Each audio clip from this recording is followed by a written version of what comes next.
तरीका है। रागादि भाव के प्रति आत्मा की अकारकता सिद्ध करते। आत्मा स्वतः है, पहले से प्रकरण चलाया है। आत्मा स्वतः रागादि का अकारक ही है। रागादि जब जब होते हैं तब तब अन्य द्रव्य के संपर्क में होते हैं, अन्य द्रव्य के संयोग में होते हैं। कभी भी रागादि की ऐसी परिस्थिति नहीं होती अन्य द्रव्य न हो और रागादि हो जाए। अगर ऐसा होने लगे तो आत्मा रागादि का कर्ता सिद्ध हो जाएगा, क्योंकि वह स्वतः ही रागादि को करने लगेगा, स्वभाव हो जाएगा। लेकिन ऐसा होता ही नहीं है। अकेला आत्मा परद्रव्य की निमित्तता के बिना रागादि को कर सके। वस्तु सामने न हो भले ही, लेकिन जब जब राग होता है तो कोई न कोई वस्तु विकल्प में होती है। पहले जैसे कोई पाप किया है, कोई भाव किया है, तो उसका स्मरण हुआ तो वो वस्तु वर्तमान में न होने पर भी उस वस्तु का स्मरण होता है दूसरा, और तब राग उस वस्तु के प्रति होता है। ऐसा नहीं होता कि वस्तु न हो और राग हो जाए, आत्मा हो और राग हो, ऐसा नहीं होगा। लेकिन अन्य वस्तु हो तो राग हो, ऐसा होगा, ऐसा हो सकता है। इसलिए आत्मा स्वतः नहीं, अकेला परद्रव्य के बिना ही रागादि को करने लगे, यह असंभव है। इसलिए वह रागादि का अकारक ही है।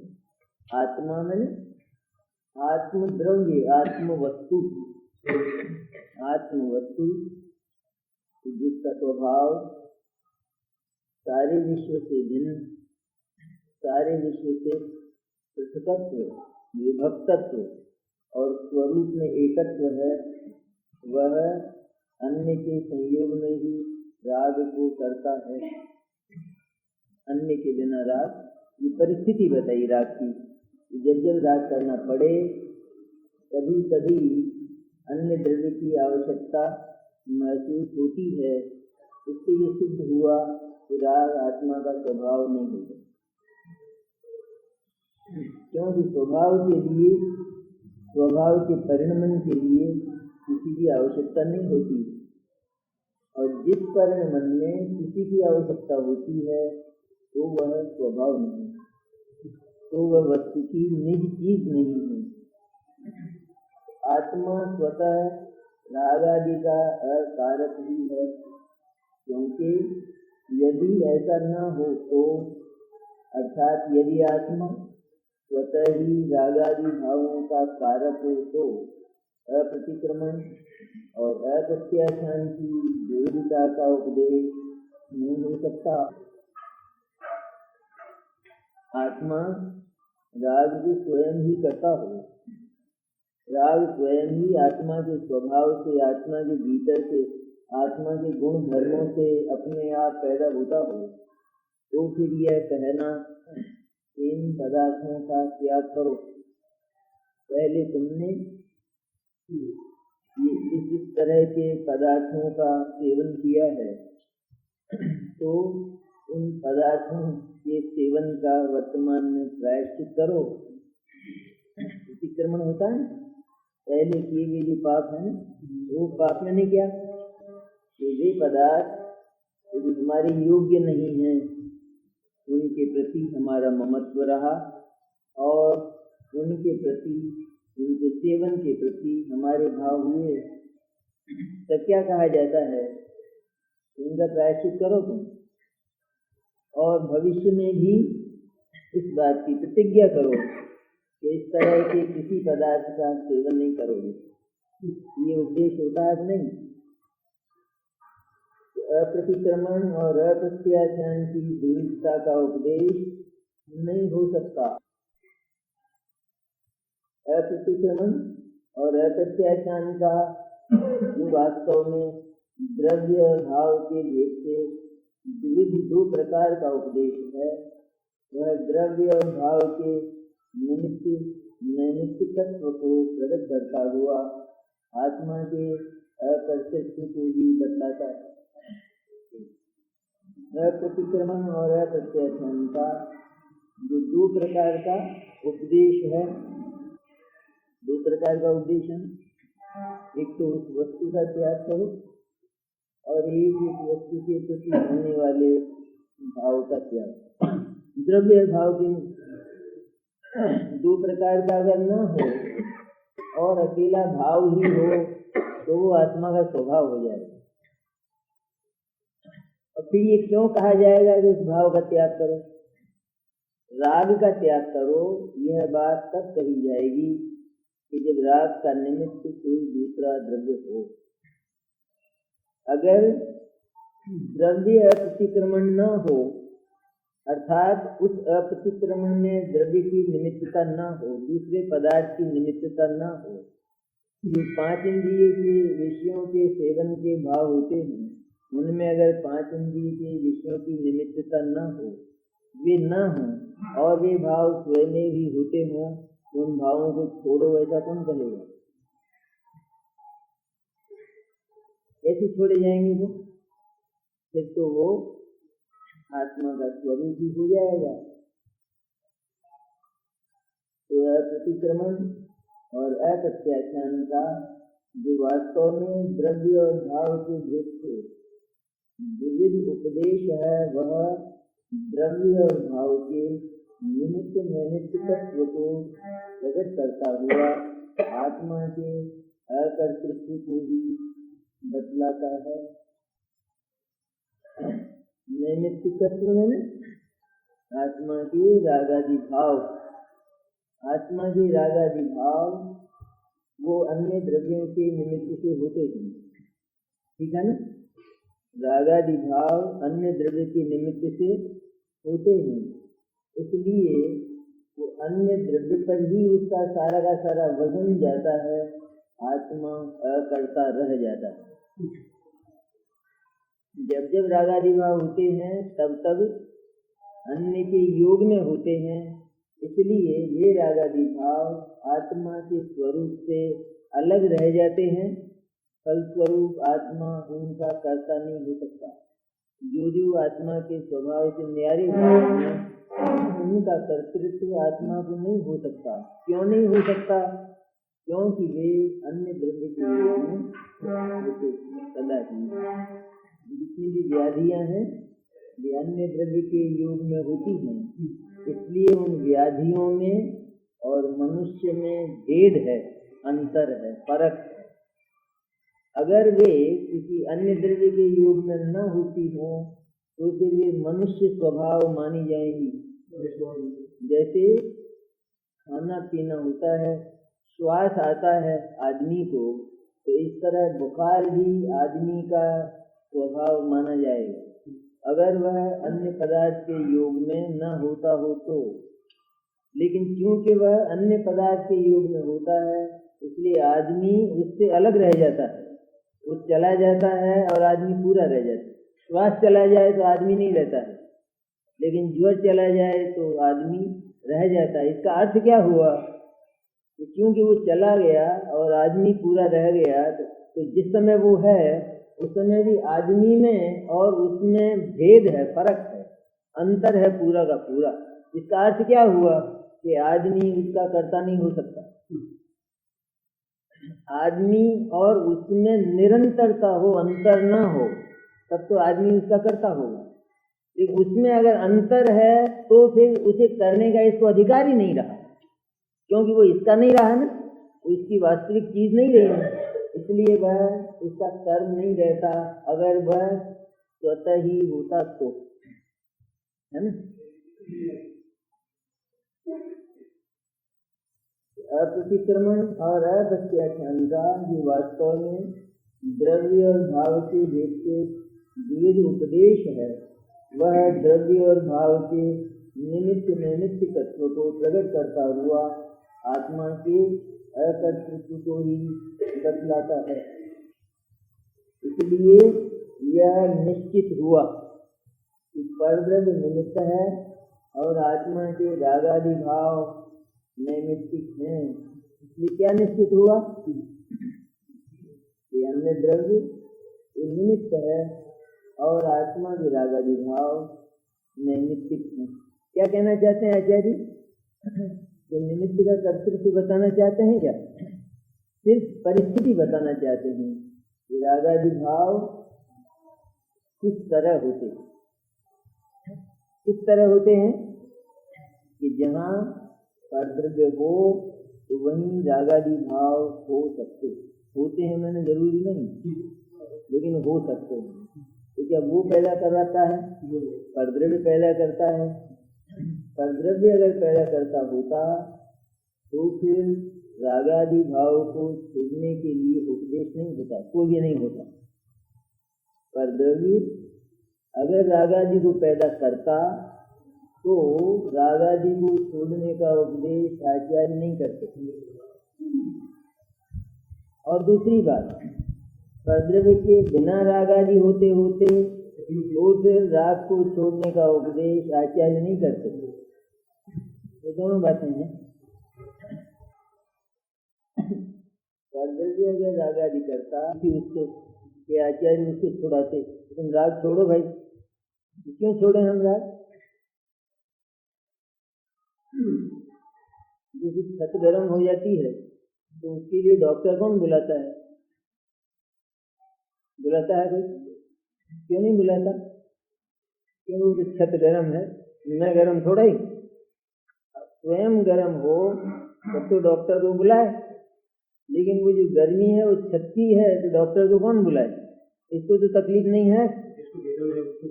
रागादि का कर्ता अगर परद्रव्य होता तो रागादि को कौन छुड़ाता? क्यों छुड़ाता? यार तेरे क्या तकलीफ है? वो तो अन्य द्रव्य के हैं ना। हाँ, अन्य के हैं तो बस ठीक है। ये नैमित्तिक भाव कभी समाप्त नहीं होंगे, क्योंकि वे आत्मा के भीतर होते ही रहेंगे। लेकिन बात उधर से चलती है कि रागादि भाव स्वयं आत्मा करता है, तब परद्रव्य को निमित्त कहा जाता है। लेकिन परिस्थिति यही है कि रागादि भाव हमेशा ही अन्य द्रव्य का अवलंबन लेकर होते हैं। ये परिस्थिति है। इसलिए जब जब रागादि भाव होते हैं तब तब अन्य द्रव्य का आलम्बन होता है।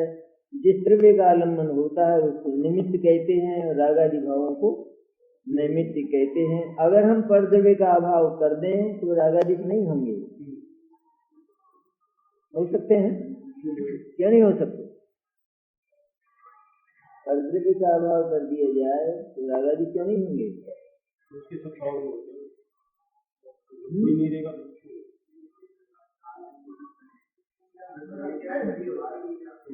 किसके प्रति करेगा राग?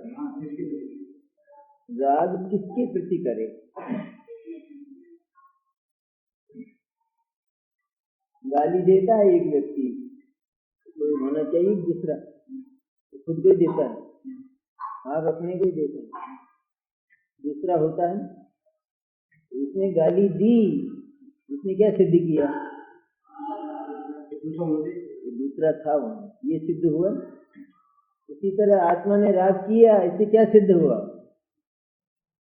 तो कोई दूसरा पदार्थ वहां था।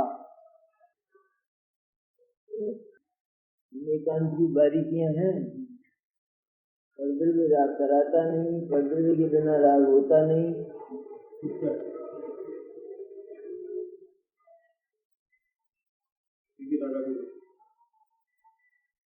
इसलिए ये निश्चित हुआ कि परद्रव्य निमित्त है और आत्मा भी रागादि भाव नैमित्तिक है। मानते नहीं निमित्त नैमित्तिक को? कुंज कुंज अमृत चंद्र है।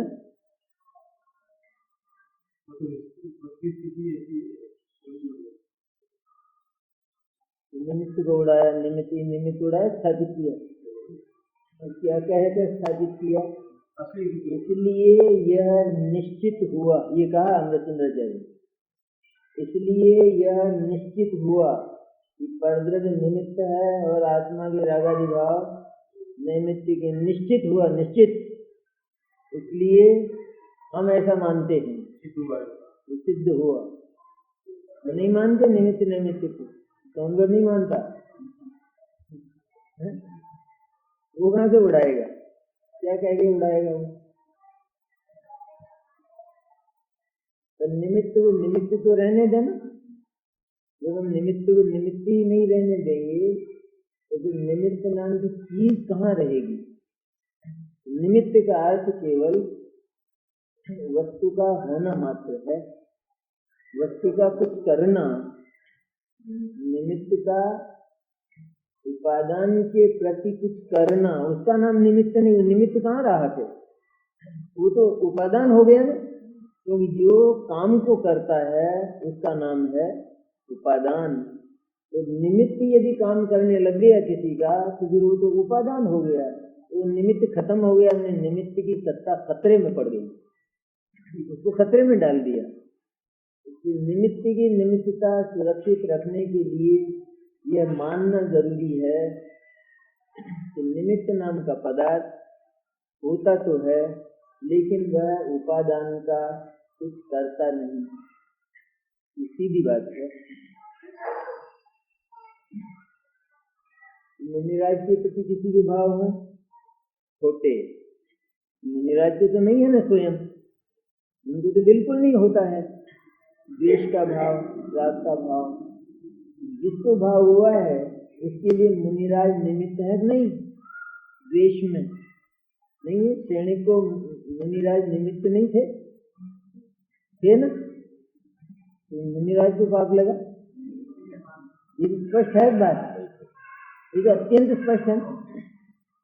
श्रेणी को मुनिराज के प्रति दुर्भाव हुआ, मुनिराज निमित्त नहीं थे तो मुनिराज को पाप लगा। तो मुनिराज अगर कुछ थोड़े बहुत भी कारण होते श्रेणी के भाव बिगाड़ने में तो पाप उनको भी तो होता नहीं होता? निमित्त को नहीं मानते, निमित्त को नहीं मानते तो निमित्त को मानते तो है कि वो कुछ करता नहीं है, ये मानते हैं। और क्या माने उसको? निमित्त कुछ करता नहीं है, निमित्त नहीं होता है, ये कौन मानता है? निमित्त कुछ करता नहीं है ये मानते हैं।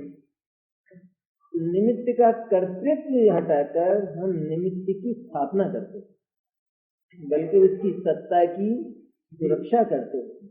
और यदि निमित्त को करने वाला मान लिया जाए तो फिर निमित्त स्वयं ही खत्म हो जाए, उसकी सत्ता ही खत्म हो जाती है निमित्त की। ये सारे लोक में स्पष्ट है ये बात, सारे लोक में ये बात स्पष्ट है। कोई भी अपने को जैसे कोई भी किसी को देखकर दुर्भाव हो तो वो कारण है दुर्भाव का, वो कारण है तो फिर वो मिटाएगा। तो कारण से कार्य होता है, तो वो अगर कारण है तो वो मिटाएगा, हम मिटाने वाले नहीं हो सकते। ये दुनिया में सब लोग ये कहते हैं ना, आज चली पड़ी है ये बात, भाई हम व्यवसाय में झूठ बोलते हैं तो लोग बुलवाते हैं, है ना? ग्राहक झूठ बुलवाते हैं इसलिए हम झूठ बोलते हैं। ये छोड़ सकता है कभी?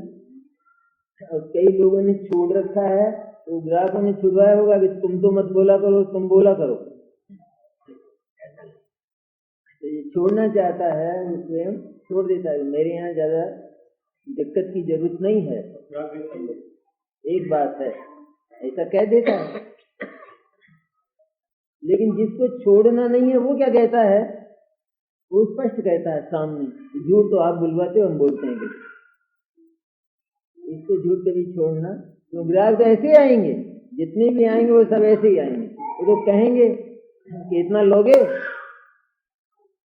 तो कहता है तुम झूठ बुलवाते हो हमको। तो ग्राहक का स्वरूप ही यह है और व्यवसाय का स्वरूप यह हो कि वह अधिक न बोले।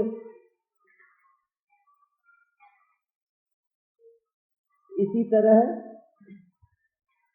निमित्तवादी और उपादानवादी दो वादी प्रसिद्ध हो गए।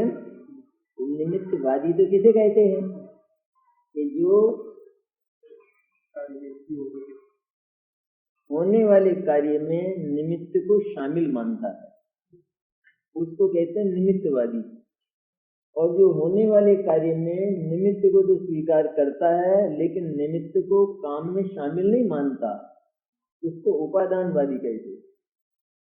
तो मुनिराज वो क्षणिक के पाप में शामिल नहीं थे, क्षणिक के पाप के समय थे वे। क्षणिक ने जब पाप किया तो मुनिराज थे, मुनिराज के प्रति किया उसने पाप, क्योंकि पाप का कोई विषय होगा कि नहीं। खाने का भाव हो तो खाने की कोई चीज होगी कि नहीं, या यूं ही होगा उड़ते ही। तो इस तरह उसने जो दुर्भाव किया तो वहां मुनिराज थे, मुनिराज के प्रति उसने किया, लेकिन उसके दुर्भाव में मुनिराज शामिल नहीं थे। अब कहते हैं मुनिराज ही नहीं थे लेकिन उसको तो मुनिराज के प्रति दुर्भाव हुआ, ये हो सकता है क्या? बंध्या के पुत्र को मारने जैसा धंधा। तो मुनिराज थे ही नहीं और उसको तो दुर्भाव हुआ, ये कैसे हो सकता है? इसलिए उनके होने पर ही हो सकता है, लेकिन उनके होने पर होना जरूरी नहीं, क्योंकि दूसरे को तो नमोस्तु होगा, प्रणाम होगा, जो समझता है उसे, तो उसको दुर्भाव हुआ। मुनिराज उसके पाप में शामिल नहीं थे लेकिन थे वहां अवश्य, उसके दुर्भाव के समय थे वहां, इसका नाम निमित्त कहलाता है। अब उनको अगर शामिल कर दिया जाए तो फिर निमित्त उस पाप को कराने में कारण हो गया, कारण हो गया तो फल का भोक्ता भी होगा। इस श्रेणी के साथ उनको भी जाना पड़े। तो आप थे ना वहां, कहाँ थे तो सही, तो आप भी साथ चलो, हम क्यों चले? हम शामिल नहीं थे उसमें, हम थे वहां लेकिन हम शामिल नहीं थे उसमें। द्रव्य और भाव इससे निश्चित हुआ पर द्रव्य निमित्त है और आत्मा के रागादि भाव नैमित्तिक है। निमित्त नैमित्तिक की स्थापना करते हैं कुंभ और अमृत में। ऐसा कभी नहीं कहते तो दुनिया में निमित्त नाम की चीज नहीं है, लेकिन वो निमित्त नाम की चीज होती कब है कि जब उपादान अर्थात कोई वस्तु उसके योग्य कार्य करती है तो उसको निमित्त कहते हैं।